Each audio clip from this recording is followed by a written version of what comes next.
ఒక సామాన్యుడికి రాజకీయాల్లో చోటు ఉందా? డబ్బు లేనివాడు రాజకీయాల్లో పనికిరాడా? ఈ ప్రశ్నలకు సీఎం జగన్ తన చేతలతోనే సమాధానం ఇచ్చారు. మేము సామాన్యులకు ప్రాధాన్యం ఇస్తాం, డబ్బుతోనే రాజకీయాలు కాదు అని నిరూపించారు జగన్. ఇందుకు ప్రత్యక్ష ఉదాహరణ ఆ నియోజకవర్గ అభ్యర్థి లైఫ్ లో కనీసం సర్పంచ్ కూడా కాలేదు. పట్టుమని 10 లక్షలు పెట్టలేడు. అయినా ఆయనను పిలిచి మరీ టికెట్ ఇచ్చారు. కాస్ట్లీ రాజకీయాలు నడుస్తున్న నేటి రోజుల్లో ఒక కొత్త ట్రెండ్ కు నిదర్శనంగా నిలుస్తున్న సింగనమల అభ్యర్థి వీరాంజనేయులపై YSR TV special story.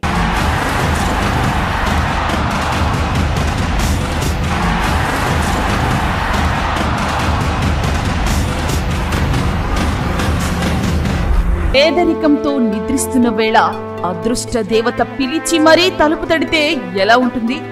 Ticket కొనకుండా ₹1,00,00,000 లాటరీ తగిలితే ఎలా ఉంటుంది? ఇప్పుడు అలాంటి పరిస్థితిని చూస్తున్నారు సింగనమల వైసీపీ అభ్యర్థి వీరాంజనేయులు. అసలు ఎవరు ఈ వీరాంజనేయులు అంటే జిల్లాలో ఎప్పుడూ ఆయన పేరు వినలేదు. అంతెందుకు, సింగనమల నియోజకవర్గంలో కూడా పేరు విన్న పరిస్థితి లేదు. మరి అలాంటి వ్యక్తికి టికెట్ ఎందుకు వచ్చింది అంటే దట్ ఈస్ సీఎం జగన్ అంటున్నారు. తాను మంచి అనుకుంటే ఏదైనా చేస్తారు, ఎంత దూరమైనా వెళ్తారు, ఎంత రిస్క్ అయినా ఫేస్ చేస్తారు. రాజకీయాలంటే కోట్లు ఖర్చు పెట్టాల్సిన నేటి పరిస్థితుల్లో ఒక పేద కుటుంబానికి చెందిన వ్యక్తికి టికెట్ ఇచ్చారంటే జగన్ సాహసం ఎలాంటిదో ప్రత్యేకంగా చెప్పాల్సిన పని లేదు.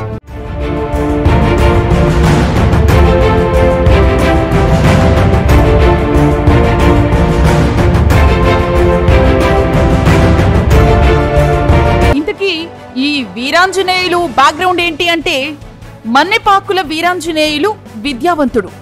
MA BEd పూర్తి చేశారు. సొంతూరు సింగనమల మండలం సి బండమీదపల్లి. ఈయన తండ్రి M వెంకటప్ప మాజీ సర్పంచ్, ప్రస్తుతం సింగనమల సింగిల్ విండో డైరెక్టర్ గా ఉన్నారు. భార్య ప్రమీల నాటక అకాడమీ చైర్పర్సన్ గా ఉన్నారు. వాస్తవంగా ఆంజనేయులు పేరు ప్రకటించే వరకు కూడా నియోజకవర్గంలోని వైసీపీ నాయకులే ఆ పేరు వినలేదు. ఆయన దాదాపు కొత్త వ్యక్తి అని చెప్పాలి. కేవలం ఆయన గ్రామం లేదా మండలం వరకే పరిమితంగా కనిపించే వ్యక్తి. సీఎం జగన్ ఈ పేరు ప్రకటించగానే అంతా షాక్ కు గురయ్యారు. అసలెవరు ఈయన అంటూ వెతుకులాట ప్రారంభించారు. సీఎం జగన్ ఈ పేరు ప్రకటించడానికి వీరాంజనేయులు ప్రొఫైల్ బాగుండటంతో పాటు మెయిన్ రోల్ ప్లే చేసింది. సింగనమల ఎమ్మెల్యే, ప్రస్తుత సిట్టింగ్ ఎమ్మెల్యే జొన్నలగడ్డ పద్మావతి, ఆమె భర్త సాంబశివారెడ్డి అని చెప్పక తప్పదు.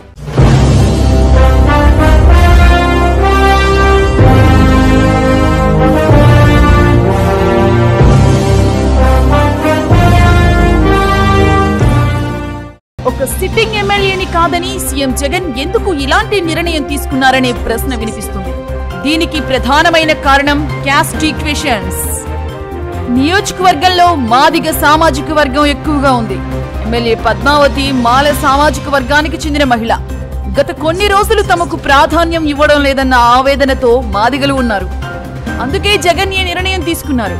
ఎమ్మెల్యే పద్మావతి పనితీరుపై నియోజకవర్గంలో పూర్తి స్థాయిలో సంతృప్తి ఉంది. ఎందుకంటే సాగునీటి విషయంలో ఆమె చేసిన కృషి ఎంతో ఉంది. ముఖ్యంగా అవినీతికి దూరంగా ఉంటూ పాలన సాగించారు. అయితే సాంబశివారెడ్డికి వ్యతిరేకంగా ఉన్న కొందరు మాత్రం అధిష్టానం వద్దకు వివిధ రూపాల్లో వెళ్లి ఫిర్యాదులు చేశారు. కానీ సీఎం వాటిని లెక్క చేయలేదు.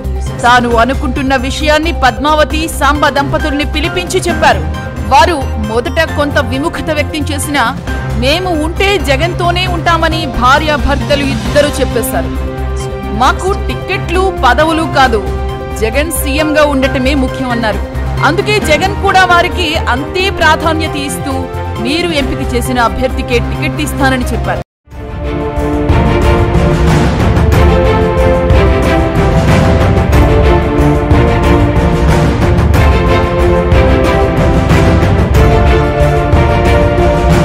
అందుకే సాంబశివారెడ్డి ఎలాంటి వివాదాలు లేని ఒక మధ్యతరగతి కుటుంబానికి చెందిన వ్యక్తి అయిన వీరాంజనేయులు పేరు ప్రతిపాదించారు.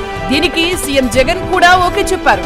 కానీ కొందరు వీరాంజనేయులను వ్యతిరేకించిన అధిష్టానం జోక్యంతో అంతా సర్దుకున్నారు.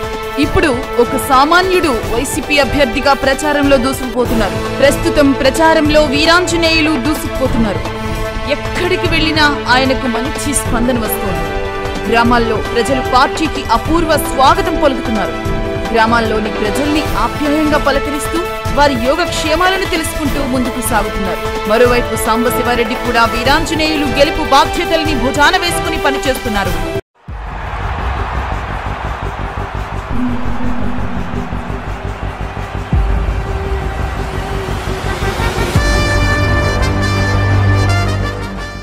నియోజకవర్గంలో వీరాంజనేయులకు వస్తున్న స్పందన చూస్తుంటే ఖచ్చితంగా సింగనమలలో మరోసారి వైసీపీ జెండా ఎగరడం ఖాయంగా కనిపిస్తోంది.